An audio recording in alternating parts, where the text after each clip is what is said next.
Salam jemaat Tuhan, apa kabarnya? Saya berdoa kepada Bapak Ibu sekalian, jemaat yang dikasih Tuhan, baik-baik saja, tubuh, jiwa, roh terpelihara dengan sempurna. Hari ini saya menyampaikan tentang menderita sebagai Kristen. Saya mengambil dari 1 Petrus pasal 4 ayat 12 sampai 19. Saya bacakan bagi kita semua.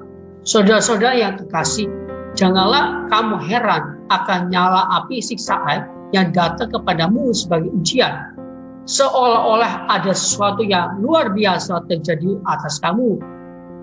Sebaliknya, bersukacitalah sesuai dengan bagian yang kamu dapat dalam penderitaan Kristus, supaya kamu juga boleh bergembira dan bersukacita pada waktu Ia menyatakan kemuliaannya. Berbahagialah kamu jika kamu dinista karena nama Kristus, sebab roh kemuliaan, yaitu roh Allah ada padamu. Janganlah ada di antara kamu yang harus menderita sebagai pembunuh atau pencuri atau penjahat atau pengacau. Tetapi jika ia menderita sebagai orang Kristen, maka janganlah ia malu, melainkan hendaklah ia memuliakan Allah dalam nama Kristus itu. Karena sekarang tiba saatnya penghakiman dimulai, dan pada rumah Allah sendiri yang harus pertama-tama dihakimi. Dan jika hakiman itu dimulai daripada kita, bagaimana kesudahannya dengan mereka yang tidak percaya pada Injil Allah? Dan juga jika orang benar hampir-hampir tidak diselamatkan, apakah yang akan terjadi dengan orang fasik dan orang berdosa? Karena itu, baiklah juga mereka yang harus menderita karena kehendak Allah menyerahkan jiwanya dengan selalu berbuat baik kepada Pencipta yang setia. Puji nama Tuhan. Demikian pembicaraan firman Tuhan bagi kita semua. Dan jadi pertanyaan kita, bagaimana sikap kita seharusnya sebagai orang Kristen ketika menghadapi penderitaan? Menurut 1 Petrus 4 ayat 12 sampai 19. Yang pertama, sebagai orang Kristen ketika menghadapi penderitaan, yaitu tidak usah heran. Sebagai orang Kristen seharusnya tidak usah heran ketika ada penderitaan, ketika ada ujian, ketika ada masa-masa sulit menimpa hidup kita. Sebab penderitaan bukanlah hal yang baru bagi orang Kristen. Alkitab sudah mencatatnya, bahkan sudah menuliskannya sejak dalam Kejadian sampai Wahyu. Banyak tokoh-tokoh Alkitab, mereka mengalami namanya penderitaan untuk membentangkan iman mereka, untuk membentangkan visi dan misi yang Tuhan berikan bagi mereka. Banyak semua mengalaminya. Makanya tidak perlu kita heran ketika ada penderitaan datang dari kita. Seharusnya kita lebih lagi memiliki perenungan mengenai kemanusiaan Kristus, kemanusiaan Yesus melalui pembacaan Alkitab. Artinya, kita kurang baca Alkitab. Kita kurang mengenal pribadi Yesus sebagai manusia. Yesus saja mengalami penderitaan. Dia tidak menghindari jalan penderitaan. Makanya dalam 1 Petrus 4 ayat 1 dikatakan ini seperti ini. Jadi, karena Kristus telah menderita penderitaan badani, kamu pun harus juga mempersenjatai dirimu dengan pikiran yang demikian. Karena barang siapa telah menderita penderitaan badani, ia telah berhenti berbuat dosa. Itu maksud Tuhan. Kenapa Tuhan izinkan kita seperti itu? Selain kita juga meneladani apa yang Tuhan lakukan, itu menjadi napak pilas bagi kita semua. Sejujurnya Bapak Ibu sekalian, Tuhan tidak pernah berjanji langit selalu biru, ombak menjadi tenang, hidup kita selalu baik-baik saja, tidak ada penderitaan. Ketika kita rajin ibadah, berdoa, agak ekstrem lagi, mungkin ya saya rajin bunyi perpuluhan, persembahan, bukannya berkurang, tapi masalah bukannya berkurang, tambah bertambah. Harusnya kita punya konsep yang berbeda. punya konsep kira kita mengenal Kristen itu harus berbeda. Kalau selama kita punya konsep tidak berubah tentang apa yang kita alami, nah, kita akan bertanya, apa sih Tuhan? Apa yang salah dalam diri saya? Saya sudah rajin ibadah, saya sudah lakukan apa yang menjadi bintang. Tapi seringkali kita lupa konsep, pola berpikir kekristenan kita jalani hidup kekristenan kita dengan pola kita, sehingga ketika kita jalani tidak sesuai dengan apa yang kita doakan, apa yang kita minta, kita heran-heran kenapa seperti itu.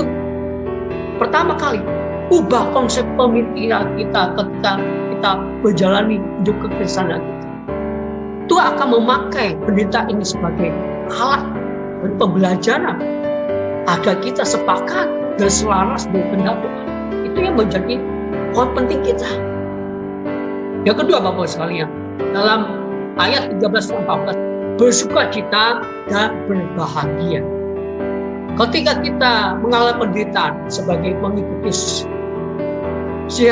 sikap kita seharusnya bersukacita, berbahagia. Memang ini sebuah paradoks. Orang sengsara kok suruh bahagia, orang sengsara suruh sukacita. Jangankan untuk kita saja susah bersukacita. Ketika kita mengalaminya berat seperti ini, untuk bersukacita. Apalagi untuk Kristus. Kita tidak lihat Kristus, tapi disuruh kita berbahagia, bersukacita ketika kita memilih Dia. Tidak mudah, Bapak sekalian. Kita di PHK ketika masa-masa COVID ini, harus kamu bersukacita, tetap berbahagia. Aduh, ketika punya usaha bangkrut, aduh, tetap harus bersukacita, tetap bahagia. Ya, mungkin orang agak minus tengah, tidak mudah, ya kan? Sukacita serta kebahagiaan ini, mau kalau kita usahakan sendiri tidak mudah, tidak bisa. Tapi ini dikerjakan oleh Roh Kudus.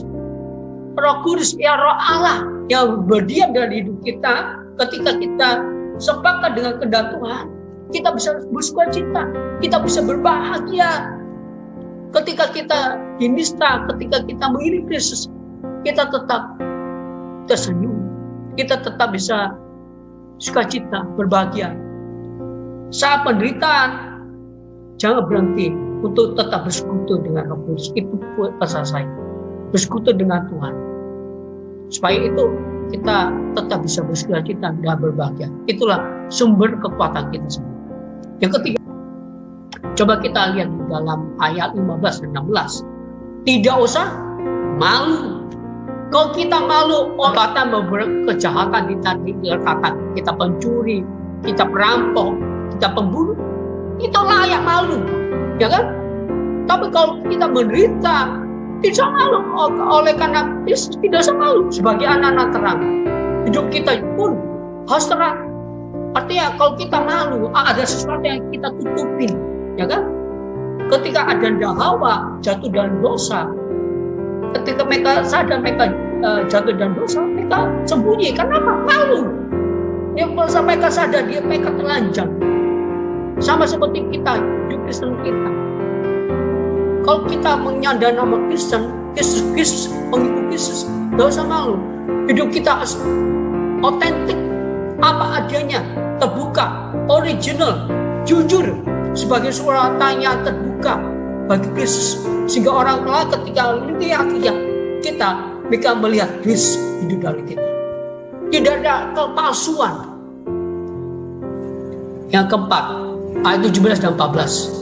Tetap percaya Tuhan dan tidak fasik. Sebab penderitaan dan masalah dipakai oleh Tuhan untuk menghakimi umatnya. Apa menjadi motivasi kita? Bukan saat kita diberkati, bukan ketika semuanya nyaman saja baru mengucapkan syukur, tetapi dalam segala sesuatu tetap percaya, segala musib tetap mempercayai Tuhan bahwa Dia adalah Sang Pencipta, Allah yang punya kendali dari hidup kita. Setelah itu juga penderita itu sebagai sarana agar hidup umat Tuhan tidak menjadi orang yang fasik. Artinya tahu kebenaran tetapi tidak melakukan kebenaran atau menjadi pelaku kebenaran. Yang kelima, yang terakhir, selalu berbuat baik. Sekalipun dalam mengiring itu atau memiliki itu menderita fisik atau batinia, tapi hal tersebut tidak menghalangi kita tetap melakukan kebaikan. Menabur kebaikan tidak akan sia-sia. Lihatlah, saat ini kau menabur kebaikan. Suatu saat mulai. Tuhan, puji nama Tuhan. Hanya ini pesan saya. Harapan saya bisa memberkati kita semua. Dan kita jadi pelaku. Walaupun kita mengalami penderitaan, tetap optimis. Tuhan Allah yang setia. Tidak usah malu, tidak usah heran. Tetap bersukacita, tetap berbahagia, tetap percaya pada Tuhan, dan jangan hidup fasik dan tetap berbuat baik untuk orang lain. Puji Tuhan, nama Tuhan dimuliakan. Amin.